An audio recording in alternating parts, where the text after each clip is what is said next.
Microscopic Lust. Chapter 8. When Octava was about to leave, Helena's room had the door shut. The girl had stood for a while in front of her future stepsister's room. She put her head on the door for a moment and regretted what she was doing. Octava didn't even have a reason why she did that. She slowly descended the stairs and waited for Tony outside. Helena is a mysterious woman. Her demeanor is warm and casual at the same time. Octava felt something wrong with her brain just after the accidental kiss. The kiss only lasted a second or less. But it was enough to make every sensor in Octava's body remember Helena's soft lips, the smell of her breath that smelled of tobacco and chewing gum. Her eyes were green like the sea. For a moment, Octava forgot that she was holding her breath. The performance of her brain becomes slow, as if she has taken cough medicine that causes drowsiness. Octava. Call Tony. The man sat in the driver's seat. He spoke for a few minutes, but Octava didn't listen. Octava woke up from her daydream. She exhaled. Oh, sorry, I guess I didn't get enough sleep. Tony didn't easily believe in that reasoning. You've been quiet ever since. Will your mother's marriage go smoothly? The man next to her asked. There was worry in his eyes. Are you okay, Octava? Is your stepsister giving you trouble? Octavia sighed. Yes. Everything is fine. Helena is fine. Tony thought that Helena was the name of Mr. Gorse's only daughter, who was rich. Or are you sick? Tony drove the car onto the road's left shoulder to pull over. So that he could speak freely to his lover, he took Octava's hand and placed it on the surface of his freckled cheek skin from forgetting to shave. Finally, Octava turned to him. Octava looked into Tony's eyes. Then decided, let's go to your place, Ton. Octava said. Tony didn't expect Octava to ask for her rations so early. So, he's acting. Why? I just came from there. Tony was trying to flirt. But Octava immediately kissed her boyfriend's neck. Then his lips. She knew Tony would understand, and she wouldn't have to say much. When Octava was about to leave, Helena's room had the door shut. The girl had stood for a while in front of her future stepsister's room. She put her head on the door for a moment and regretted what she was doing. Octava didn't even have a reason why she did that. She slowly descended the stairs and waited for Tony outside.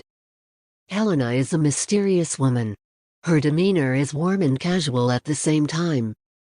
Octava felt something wrong with her brain just after the accidental kiss. The kiss only lasted a second or less. But it was enough to make every sensor in Octava's body remember Helena's soft lips, the smell of her breath that smelled of tobacco and chewing gum. Her eyes were green like the sea. For a moment, Octava forgot that she was holding her breath.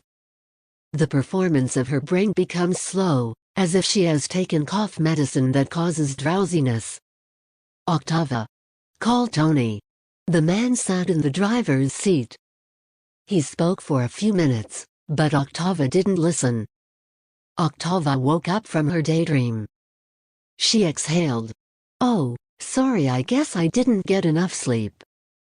Tony didn't easily believe in that reasoning. You've been quiet ever since. Will your mother's marriage go smoothly? The man next to her asked. There was worry in his eyes. Are you okay, Octava? Is your stepsister giving you trouble? Octavia sighed. Yes. Everything is fine. Helena is fine. Tony thought that Helena was the name of Mr. Gorse's only daughter, who was rich. Or are you sick?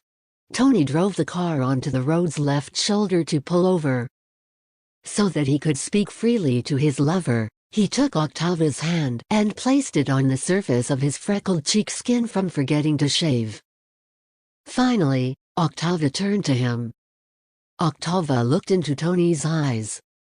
Then decided, let's go to your place, Ton. Octava said. Tony didn't expect Octava to ask for her rations so early. So, he's acting. Why? I just came from there. Tony was trying to flirt. But Octava immediately kissed her beau. All right, Octava. I understand. Now stop kissing me. I don't want us in any trouble. Tony was wary, his eyes sweeping the street in front of him. A mother walked briskly down the sidewalk with two children in elementary school uniforms. Octava stopped and looked at Tony. We can skip a class schedule and get back to campus on time. If that's what you want, princess. Of course, Tony is a regular guy. He did not turn down this opportunity. He was willing to ditch. Arriving at Tony's boarding house, Octava immediately stripped herself. She peeled off her clothes one by one. She is an independent girl. She does not need to be served. She will do whatever she feels is possible, as long as her mind can be sane again. Maybe her mother's marriage put pressure on her subconscious. Maybe moving house is stressing her out. Octava didn't know. All she knew, perhaps what she was doing now, would help a little. Moan after groan passed. Octava massaged her dizzy head. Some journals state that orgasm deactivates some fear centers and relaxes tense muscles. Activates several others and releases endorphins with an intensity similar to heroin. Lie. What this girl felt made the theory automatically invalid. Tony couldn't make the Big Bang happen in her head. No explosion. Not even a splash. This relationship is like a sluggish firework. 10 minutes in the bed, Octava's throat went dry from busy giving the signal. Cheers, Tony. Squeezing the man's arm muscles, even hitting him if necessary. But nothing. The man acts like a loser. The movement is slow, too smooth. And lay down in the third minute. Maybe it's not the theory that's wrong. Octava's fault because she didn't make it to the top. But Octava was a good girl. She couldn't bear it. She kept her mouth carefully so as not to offend the man. Octava pretended. She got good at it 1.5 years this year. Tony didn't even notice it at all. The man quickly became proud of his manhood. Octava? Are you still there? Tony called from over the bed. His knees were still shaking. Yeah, I'm going to wash my face. Then we'll go back to campus, Octava replied, looking at herself in her boyfriend's bathroom mirror. Friend's neck. Then his lips. She knew Tony would understand, and she wouldn't have to say much. Octava paid attention to every detail of her face. However, she still couldn't forget what had happened this morning with Helen up to her lips. How does she taste? The smell of cigarettes is a relief. Even if it's too short. And what Helena meant. She will not apologize for something that should be considered an accident. Of course, it's not a big problem. And why did Octava repeat the explanation of Helena's physique in her head? What's with her? Again, depressed. Yes, she was probably just nervous about her mother's wedding leap in her life. So far, she only watched movies. Now it's happening in her life. Then she saw Helena's face again. Unlucky. Tony, quickly put your clothes on. Take me to campus, or I'll just walk. Meanwhile, Helena, whose libido had dried up, lay limp in the bathtub. Her breath hitched, and she leaned her back on the side. She closed her eyes and let out a slow breath. She convinced herself not to feel guilty for Ursula. For all the beautiful things they did last night. Because Helena herself didn't know what was going on. What just happened? This is not the first time Helena has served herself. This isn't the first time Helena has had an orgasm in the shower. Helena is 27 years old. She knew what it meant to satisfy herself, and sometimes she let Ursula watch her. But Helena never did after a long and exciting night with her lover. Never had she squeezed her libido dry like this. Never had she imagined anyone else. That girl is no one else. Octava may be new to this house, but she's no one else. She's Amanda's daughter. Yes, Amanda will be married to Gors, Helena's father.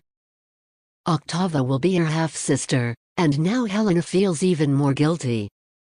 She did it again. She will make more mistakes if she is not careful. Helena had to keep herself from falling into the same hole. She didn't want to hurt Ursula, who had been there for her all these years. She couldn't betray Ursula. Gather your sanity, Helena. Helena cursed to herself. Octava is just an innocent teenager. She is awkward and clumsy. She is just a girl with beautiful black hair. She's just a girl with pretty eyes and a perfect nose shape. She is just a quiet girl with full and soft lips. Octava is Helena. You imagine it again. Stop that dirty brain of yours. Since when did you become this disgusting? Helena stroked her groin again. She rubbed the most sensitive part of her body. She shivered from the pain and pleasure that came at the same time. Then she shouted with anger. Because she couldn't help herself, because she was so disgusting. Helen got out of the bath. She pushed all the things in front of her in a huff. It can't be like this. This is wrong. Helena must stay away from Octava before she makes an even bigger mistake.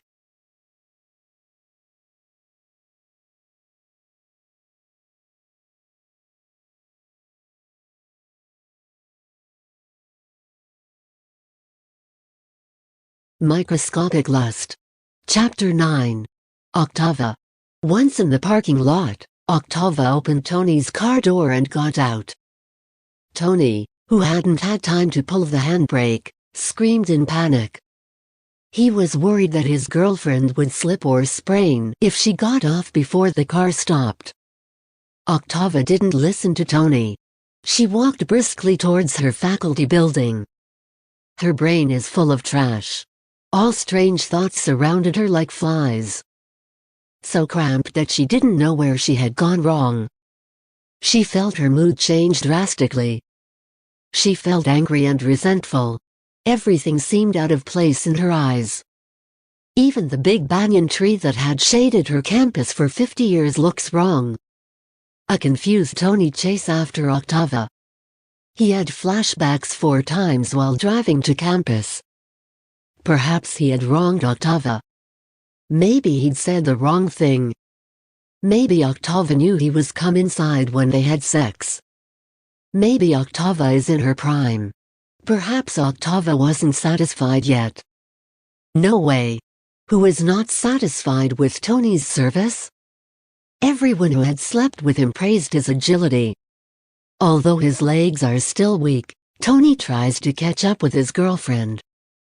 He didn't want to look too flashy in front of other students. Tony doesn't want his friends to think that he and Octava are in trouble. Octava, stop now, Tony said, who became emotional because of Octava's behavior. Octava stopped suddenly. She turned back. She confronts Tony. Yes? Her voice was limp. Octava isn't mad at me, Tony thought instantly. What's wrong with you? Why just run away? What did I do wrong? Tony and Octava have never had a problem before. They are a fantastic couple getting along. They haven't argued since they started dating. They matched so well that even a hurricane wouldn't separate the two of them. Octava was silent. She's not focused. What should she tell Tony? Because a second ago, she felt her head full of garbage, and this second she felt her head was empty. Octava. Call Tony. Now while snapping fingers. Octava immediately blinked like someone had been hypnotized. Tony, I'm late for school. Sorry. I didn't mean to look angry. You didn't do anything wrong. Octava lowered her head. I just need to get used to my new home.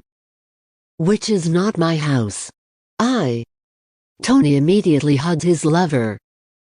Yeah, I see. I'm the one that should apologizing.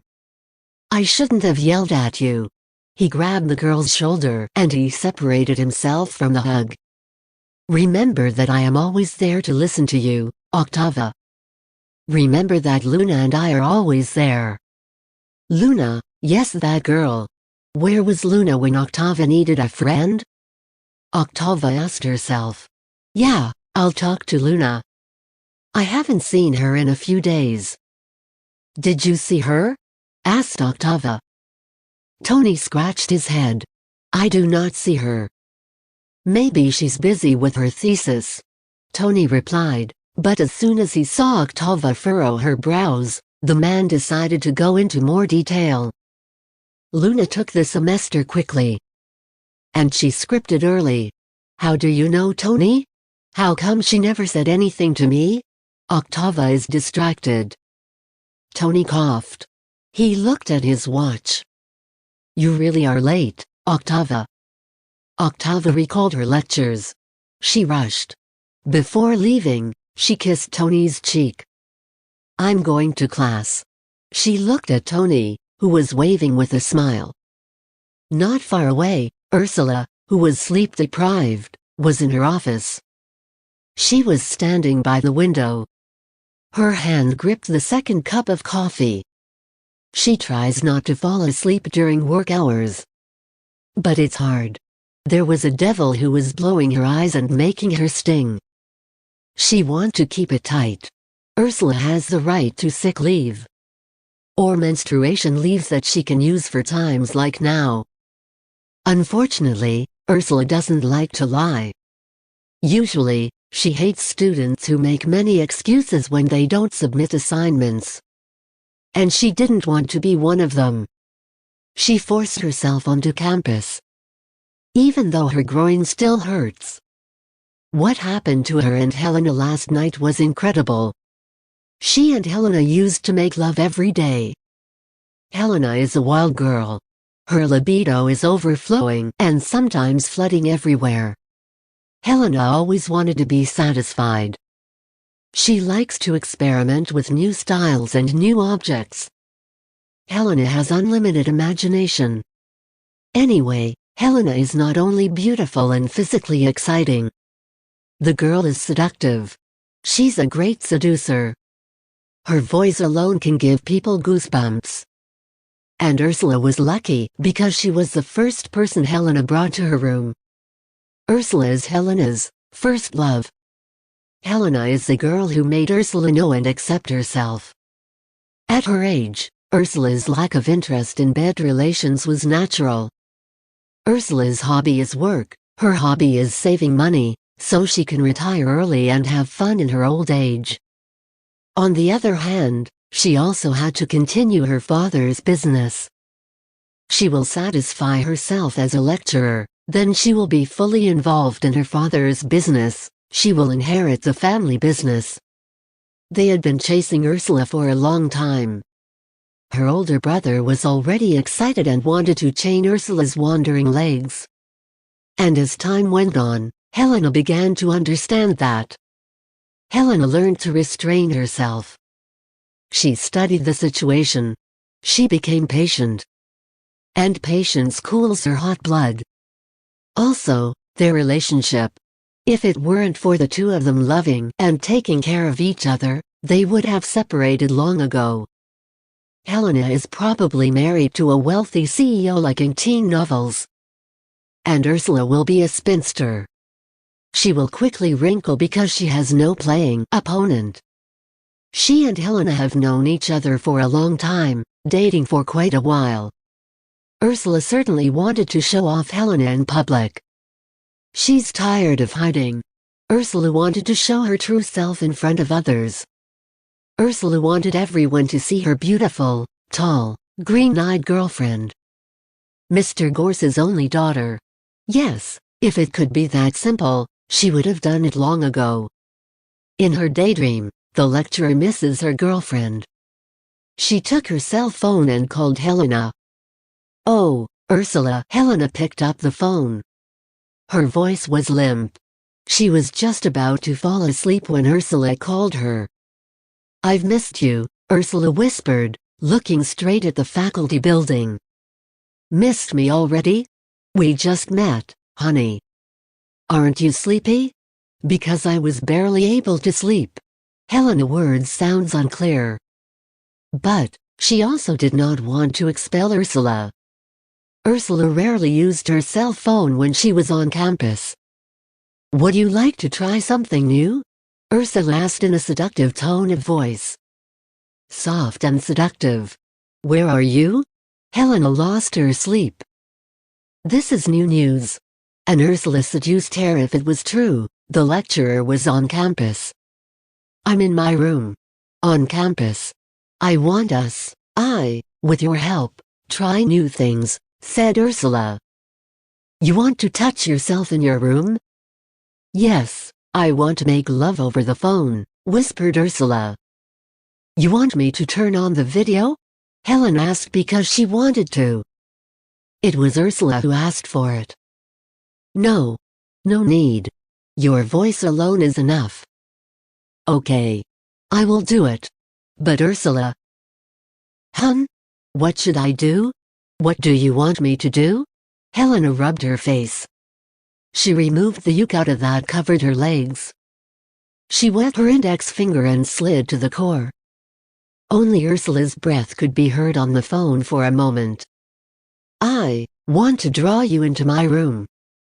I want to rip off your red shirt. I want to take off the black skirt you're wearing." Ursula tried to stand straight so that no one would suspect that one hand had been tucked into her cloth pants. "But I'll let your hair fall apart." "Like yesterday," whispered Ursula while looking at the female student walking quickly to her faculty. Her student that she had not graduated twice.